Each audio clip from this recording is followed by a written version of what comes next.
Alright guys, super pumped coming into this chair to speak with you guys. Yesterday, did my first mix for Velvet Bloom's next record, the initial mix, and I love initial mixes. The reason why is because you get to think big picture. And I have some advice for you guys. People watching, I'm not sure if you've experienced this, but I've experienced this in the past. It's when we get sort of like this analysis paralysis. We start thinking about the micro details, whether or not a certain effect is too loud or too soft, or whether something has to be EQ'd half a decibel more or half a decibel less. And these little micro sort of changes debilitate us from seeing the big picture.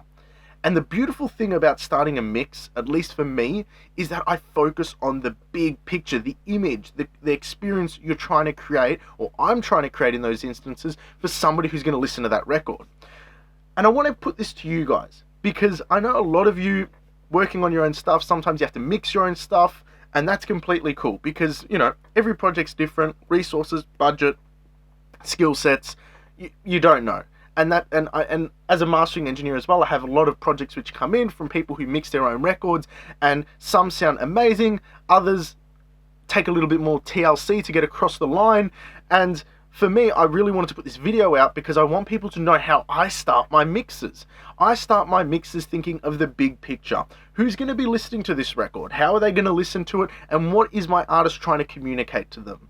And I know that's theoretical and concept, but on a practical level, what that means for me is I'm working with my faders primarily, and then small effects or compression, very limited amounts, only to help enhance and achieve what I'm trying to do with the faders if the faders can't really carry me across the line for making a certain sound pop out.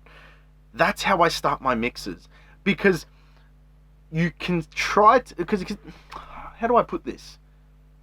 When people start projects or start mixing on a project which they spent a lot of time on, they're intimately sort of related to a lot of the material. They know the guitar takes, they know the vocal takes, they know all the details in the bass line. And what they're trying to do when they're mixing is hone in on all those little micro aspects, but then they lose sight of the big picture. And when they finish, they go, wait a second, that doesn't sound the way I want it to sound. So, a challenge for you guys is during your first mixing session, focus on the macro. Simply use faders, minimal amounts of compression and EQ, just enough to make sure that the raw vibe, the raw energy, what you're trying to convey to a listener can be put down on paper. Now, your mixing doesn't stop there.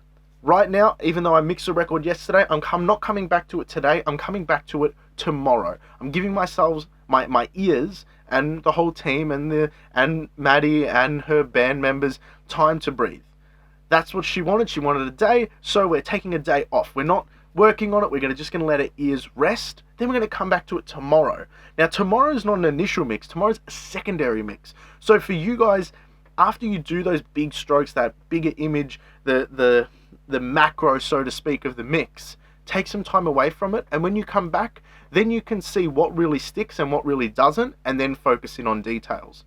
Guys, I know this was a little bit more of a mixing video, and I like mixing a lot, but that was a really bad outro. Let's fucking roll that again. I'm not even going to bother cutting this. Guys, this is a mixing video, because I fucking like mixing. I also like talking about lots of other stuff like mastering, music business, music industry, and if you like hearing about that sort of stuff, you should subscribe. Take care.